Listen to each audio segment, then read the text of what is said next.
pemilihan Sintayong berdasarkan mekanisme dan masukan dari Departemen Teknik PSSI serta sejumlah pelatih. Setelah melalui diskusi panjang kami dengan bangga mengumumkan bahwa Sintayong akan tetap melatih timnas Indonesia. Ini adalah bagian dari komitmen kami.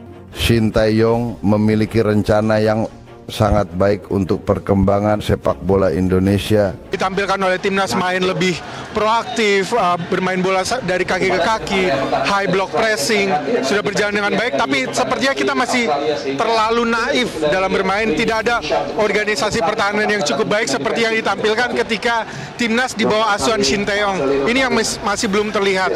Tapi dengan kekalahan ini tentunya harus ada perbaikan lagi, masih ada asa melawan Bahrain, melawan Cina nanti, dan mungkin nanti melawan Jepang juga.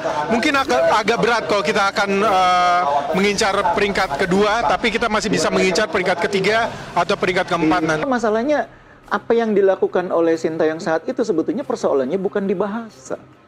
Persoalannya bukan di bahasa. Kalau mau jujur, lebih karena faktor kualitas pemain. Jadi kalau kita bandingin pemain yang turun hari ini dengan pemain yang ada di zamannya STY, kan cukup jauh bedanya. Kalau STY diminta memimpin tim Garuda yang sekarang, bisa beda hasilnya. Menurut saya problem kita tuh sebetulnya di zamannya Sintayong lebih karena kita kekurangan pemain di beberapa posisi yang tidak teratasi sampai dia selesai. Nah, di zamannya Clifford sekarang ini kan sebetulnya terus dibenahi oleh PSSI ya. Bahkan tidak hanya di posisi striker, karena Clifford bermain dengan 4-3-3, didatangkan pula seorang defensive midfielder, Joy Pelupesi yang sayangnya belum dimainkan juga. Ditambah sekarang kiper ada Audero juga. Jadi sebetulnya materi pemainnya sudah cukup baik, sehingga dalam tanda petik nih kata orang, kalau yang kemarin tuh kita sudah ada di posisi 60 dari 100, dengan tambahan pemain ini kita harusnya sudah bisa 75 dari 100. Presiden Prabowo dan PSSI resmi memperpanjang kontrak Sintayong sebagai pelatih timnas Indonesia hingga 2027 mendatang. Sintayong datang dan diikat kontrak sebagai pelatih Indonesia pada akhir 2019. Saat itu Sintayong dibebani sejumlah target besar yaitu meningkatkan peringkat timnas Indonesia dan jadi pelatih timnas Indonesia di Piala Dunia U20 2021. Piala Dunia U20 2021 batal digelar di Indonesia, begitu juga dengan Piala Dunia U20 2023 yang sempat diberikan kembali pada Indonesia. Di luar itu, Sintayong melakukan kerja keras membangun timnas Indonesia, termasuk lewat pencapaian lolos ke Piala Asia 2023. Sintayong juga mempercepat regenerasi dengan memperbanyak kesempatan bagi pemain-pemain muda.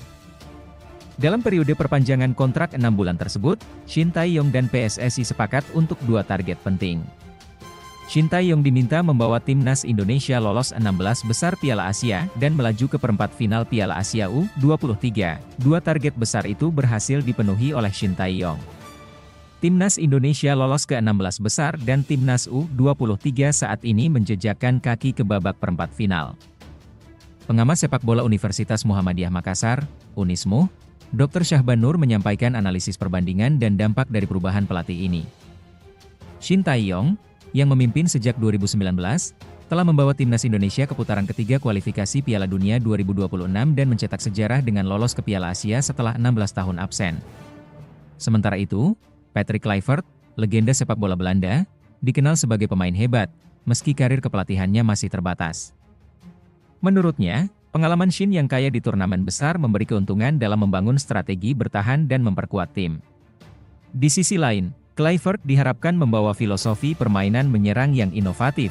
Sintayong cenderung fokus pada strategi bertahan dengan formasi 4-2-3-1 atau 4-1-4-1 yang mengandalkan kecepatan pemain sayap. Sementara Kluivert kemungkinan besar akan menerapkan 4-3-3 dengan menonjolkan kreativitas pemain tengah.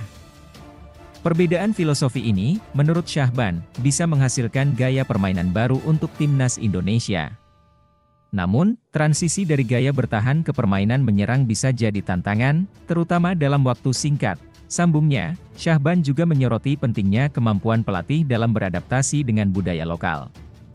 Sintayong menunjukkan kemampuan komunikasi yang baik dengan pemain Indonesia.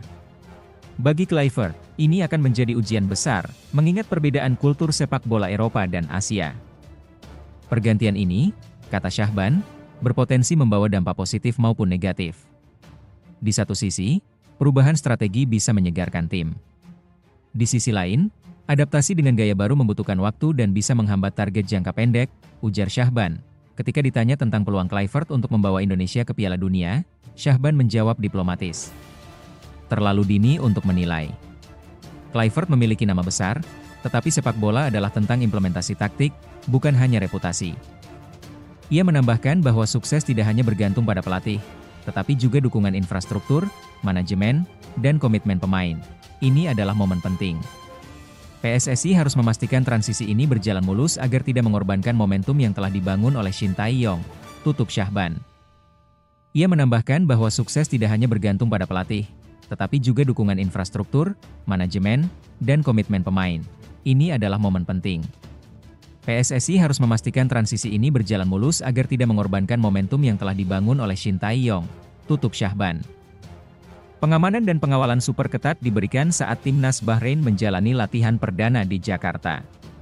Skuad Dilmun Warriors, julukan Bahrain, berlatih dengan banyak polisi yang berjaga dan ada kain hitam di sisi-sisi luar lapangan. Timnas Bahrain terus mempersiapkan diri jelang laga kedua pada Maret 2025. Setelah kalah 0-2 dari Jepang, Dilmun Warriors langsung terbang menuju Jakarta untuk melakoni matchday 8 grup C putaran ketiga kualifikasi Piala Dunia 2026 zona Asia. Pasukan Dragan Talajik pun telah mendarat dengan selamat pada Jumat 21 Maret sore waktu Indonesia Barat. Mereka langsung menuju hotel dan beristirahat. Bahrain baru menjalani latihan di lapangan A Kompleks Gelora Bung Karno, Senayan, Jakarta pada Sabtu 22 Maret malam. Berdasarkan pantauan jawapos.com di lokasi, Bahrain baru tiba sekitar pukul 19.15 waktu Indonesia Barat. Mereka langsung bersiap untuk menjalani latihan yang dimulai 15 menit kemudian. Tidak semua pemain Bahrain langsung ikut latihan. Tercatat hanya ada 14 pemain saja yang berlatih di lapangan A, dan diketahui masih ada beberapa pemain yang tidak berlatih di lapangan karena beristirahat. Sesi latihan Bahrain hanya terbuka selama 15-20 menit saja. Tak ada sesi wawancara yang dilakukan oleh perwakilan pemain maupun pelatih. Tapi tim pelatih dan ofisial Dilmun Warriors sempat menyapa. Termasuk Dragan Talajik sebagai pelatih kepala. Duel timnas Indonesia versus Bahrain rencananya akan berlangsung di Stadion Utama Gelora Bung Karno, pada Selasa 25 Maret malam sekitar pukul 20.45 waktu Indonesia Barat. Pertandingan ini sangat krusial untuk kedua tim karena sama-sama masih punya kans lolos ke Piala Dunia 2026. Saat ini timnas Indonesia dan Bahrain bersaing ketat dalam grup C putaran ketiga kualifikasi Piala Dunia 2026 zona Asia. Mereka menempati posisi keempat dan kelima dengan koleksi 6 poin.